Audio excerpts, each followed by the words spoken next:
Your voice, your vote. Early voting is underway in El Paso County. But what happens after you push the button for your favorite candidates? We'll find out about that and a whole lot more right now. I'm Duke Keith, and this is El Paso Townsquare. Very pleased to be speaking with El Paso County Elections Administrator Lisa Wise. And Lisa, thank you very much for spending some time in what I'm sure is a very busy time for you to tell folks about early voting and voting period.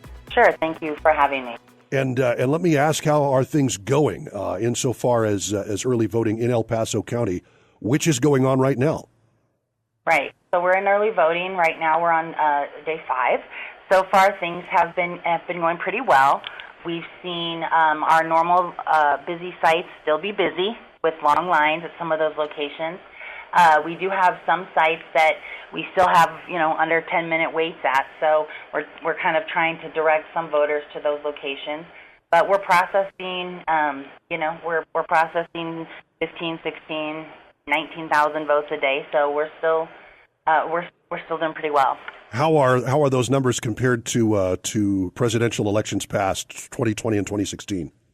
2020, they're a little low on the early voting side.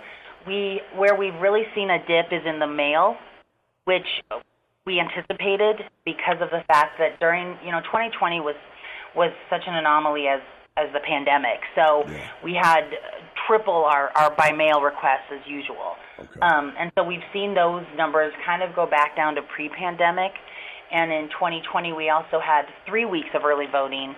That was under the order of the governor because of the pandemic.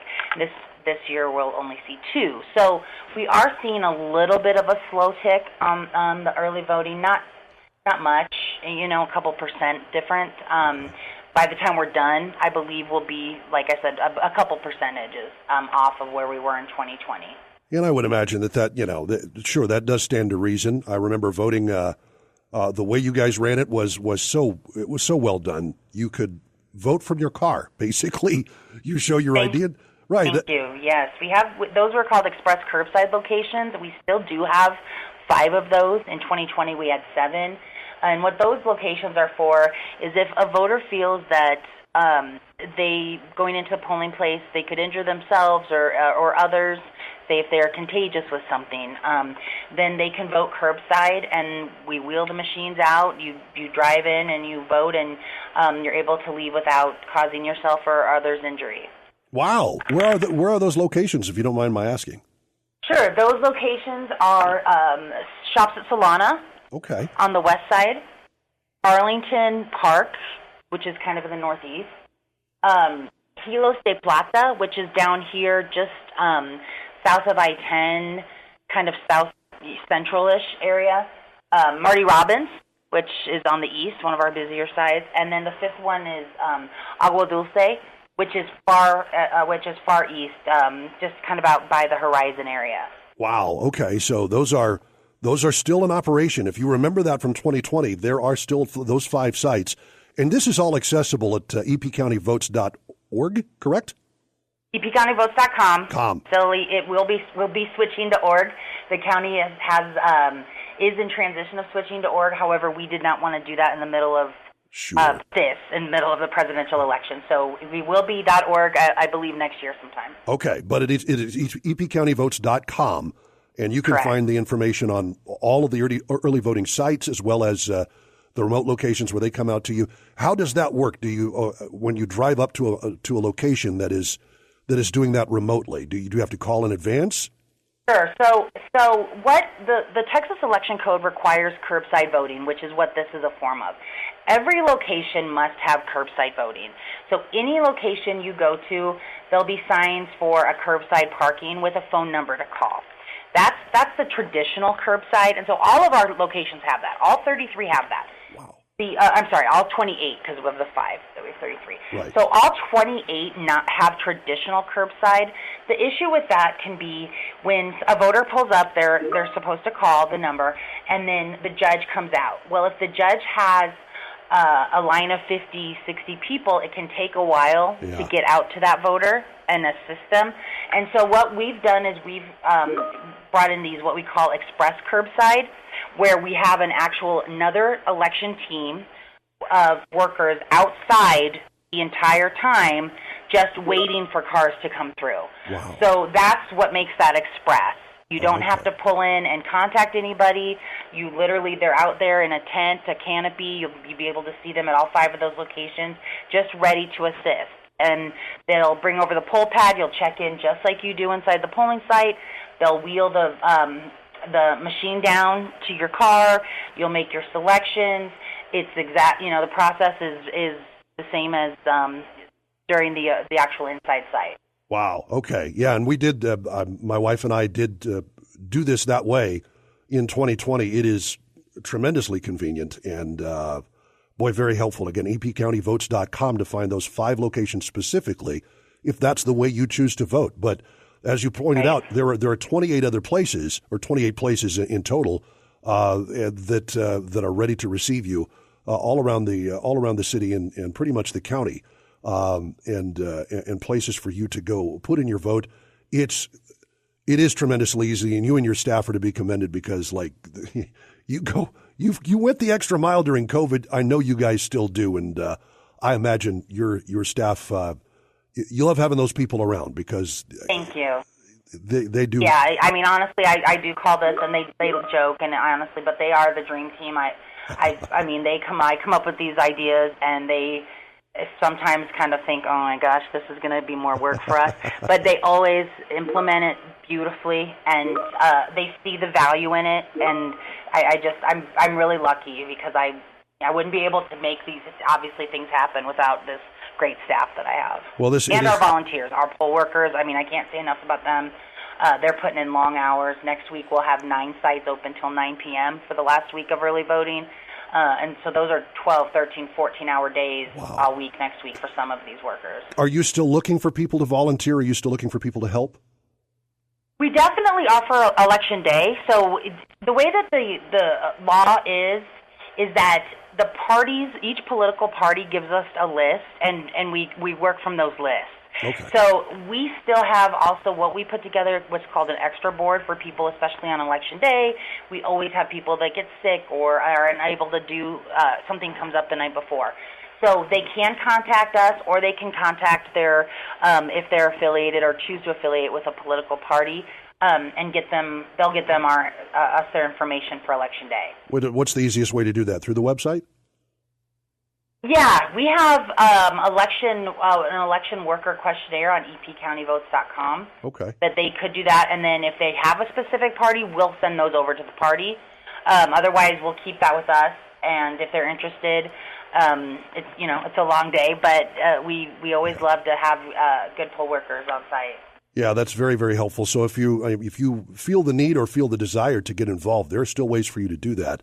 epcountyvotes.com. And if you are particularly affiliated with a certain party, then you can work through your party apparatus to get that handled. And one of the things about El Paso in so many different walks of life is the way people here get along. Is that true even when it comes to our fractured politics in this country? Is that true here as well? I think so. These are always the most heated. These elections are always the most heated. There's no doubt about that.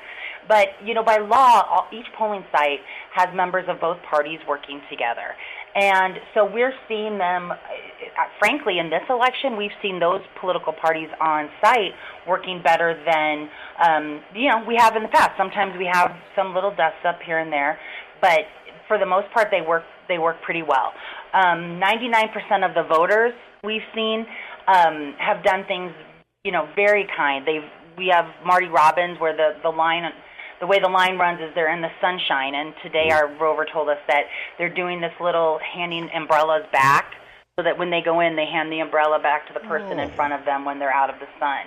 And so they're taking care of their other voters in line to make sure that they're not getting too sunburned and things like that. And we always have people who will say something like, can we bring waters, or can we do something, and how can we help? So really there's always little issues, there's always issues, but it's really the minority, of the voters. For the most part, we see our voters really coming together and actually liking to be in line, for at least a little while and talking to their neighbors and their community members, and that's always good to see. Wow, El Paso once again leads the way. If only we could ship this out everywhere else, that'd be great. That is tremendous. And shout out to you, El Paso, for getting this done, El Paso County, as we continue with the Elections Administrator Lisa Wise here in El Paso Townsquare. Lisa, I've got to ask you, this is a job you've done for a while. How many years have you been the Elections Administrator?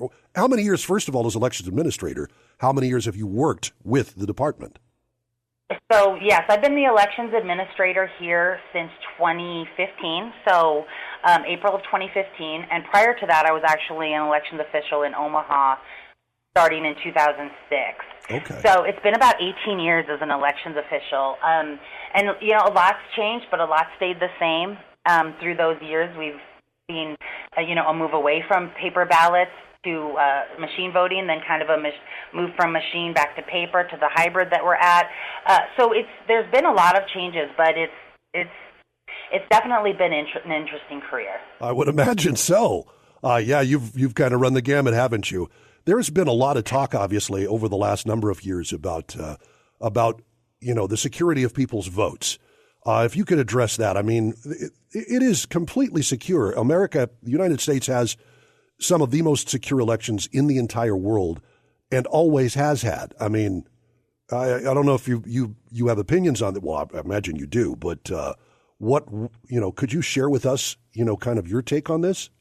Sure. So, there's always talk about election security, and there's always talk about, when you find out, when you see these studies done and things like that, and they're always finding basically the same answer, which is that, the elections are secure. The elections Right. are secure. So one of the things that happened in 2016 is that elections became, the federal government indicated that elections were what's called critical infrastructure. And when you're labeled as critical infrastructure with the federal government, all of a sudden a lot of these doors open up, which is funding, access to resources that we may not have had in the past.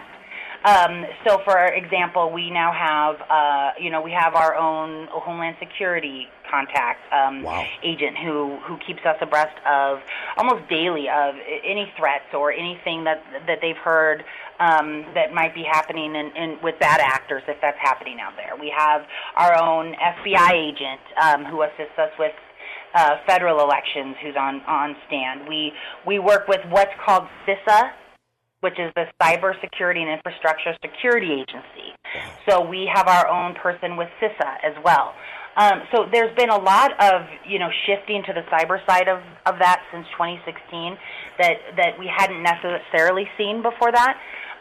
But as far as the system and things like that, every system that, the voting system that we use has to be certified at the federal level as well as the state level. And some states don't require federal certification. This state requires both. And prior to every election, we do what's called the logic and accuracy test, where both of the parties participate. We do three of those tests. Where both parties participate. Those are always open to the public. As you know now, we use the hybrid system where there's actual paper ballots that we have. Those are maintained for 22 months in case there were ever to be a question or challenge to the election. Everything that we do, including post-election, which a lot of people don't hear about, we do what's called a partial manual recount, where we don't know ahead of time, and the state government, the SOS, just sends us a list of precincts, and we have to match up the paper ballots with the tabulation that we've done on election night. So those are all these checks and balances that are put into place to ensure that the elections are secure, and they start way before the election, and frankly, they last way past the election if there ever to be a challenge or question. Sure. Well, okay. I think that kind of answers, everybody's concerns about what is what.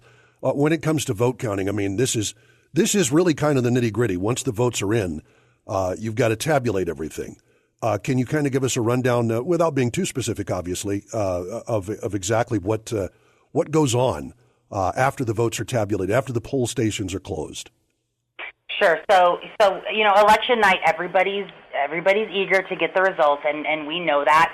And trust me, we feel the pressure here in the office to do that as quickly as possible. But for us, the accuracy is the most important thing. So once the polls close, it can take an hour or so for the judge to wrap up and to get everything done. And that's if everybody was through by 7. If they're in line at 7, they can keep going. So. Sure. That can take a little while. Then, what we do is we have 2 people from the polling site, one from each party. One has a list of things that they take to the central counting station, which is here at the courthouse. One has a list of things they take to the warehouse, where we house and vault the paper ballots.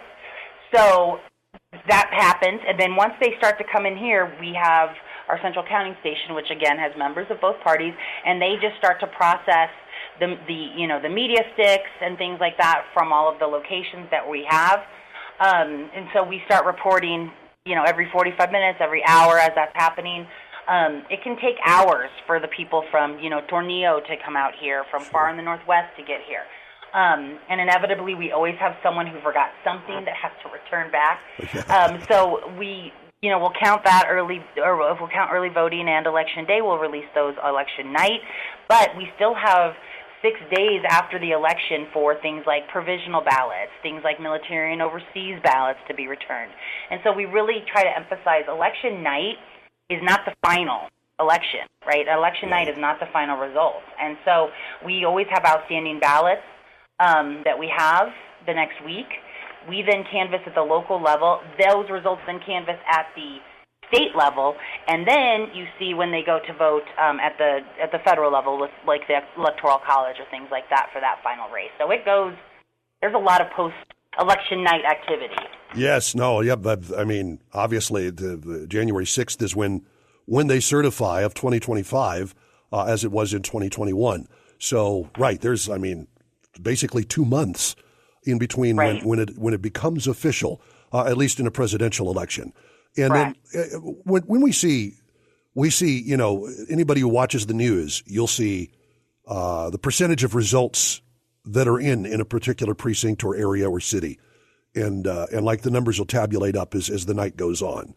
The percentage points, is that is there a process where, okay, this batch is done and officially certified, you move on to the next one, and then the percentage of ballots counted moves up? Is that what we're seeing when we watch those numbers?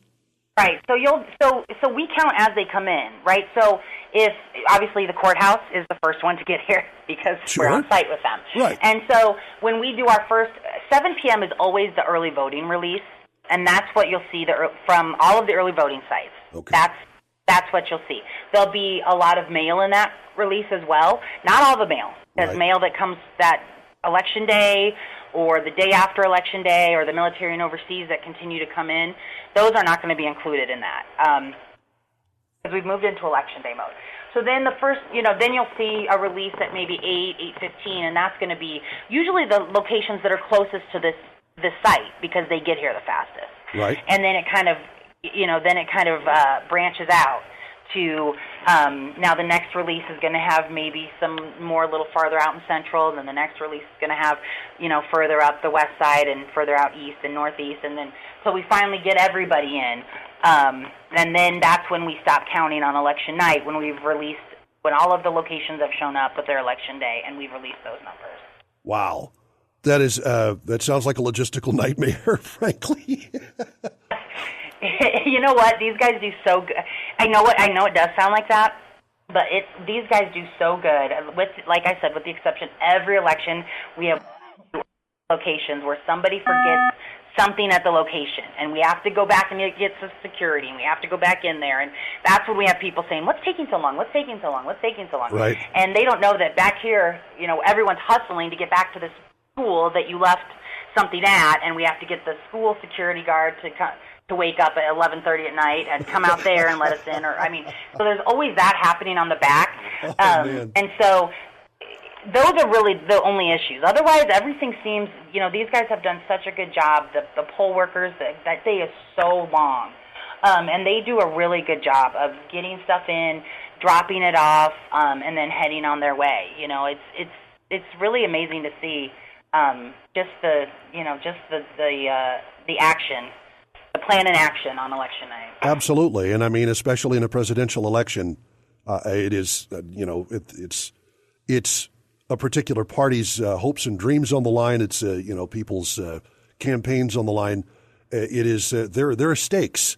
There are real stakes, real world stakes in what comes out in every precinct, in every place. As we speak with Lisa Wise, the elections administrator for El Paso County, and I wanted to ask you, as we kind of start to wrap things up here, we've talked a lot about the what, but for you, what's the why? I mean, this is something you've done for a very long time. I would imagine it's something you very much believe in. Yeah, I mean, obviously. So, it's something that gets, and this is the honest to God truth, it's something that gets in your blood. And with the exception of my 3 kids, the last thing I think about before I go to sleep and the first thing I think about when I wake up is elections. It's just constantly on your mind. And it's on a lot of people's minds these years, but, these are the years when we're actually taking what we've been thinking about since the last 4 years and try to fix. And so, I can't impress how important they are and how important, to me it's been for basically my entire adult career to really just the participation, that active participation, that engagement has been so important to me. And everybody has their own personal beliefs on who they want to win or how they vote, but none of that has ever, for me, superseded just the action of the vote, the integrity of the election. It's always been something, even from when I was little. I remember people going door to door at my house when I was in 5th grade, 6th grade, wanting to do student council. It just really, for something, it really triggered in me. And, those are things we try to encourage, like on our side of our outreach when we go to the elementary schools, when we go to the middle schools, when we go to the high schools. Just to get that seed planted as early as we can, and they develop, this habit of voting and civic engagement. It's really the most important thing I think you can do for your kids, and I basically force my kids into it too. So right, yeah, no, I've brought my children and my grandchildren both with me to polling stations just to see how it all works. We're really encouraging people to take your kids with you when you go vote. Show them the sites. Show them how the machine works. It's all allowed by law as long as they're under 18 going with you, and just show them how easy and quick it is, and trying to start get that that kind of maybe intimidation or scare factor of something unknown out of the way. So it just becomes very, very common. Absolutely, and it is honestly, it is your vote. It is your voice. You're making your voice heard in your city, in your county, in your state, and of course, in your country. And Lisa, we appreciate always being able to speak with you. Here is to a safe, wonderful, and hopefully, I know that there are headaches, but as headache-free a time as you could possibly have over the next few weeks. Thank you very much for spending some time with us today. Thanks a lot. Thank you. And thank you for listening today. I look forward to speaking with you next week. Until then, I'm Duke Keith, and this is El Paso Townsquare. So long, everybody.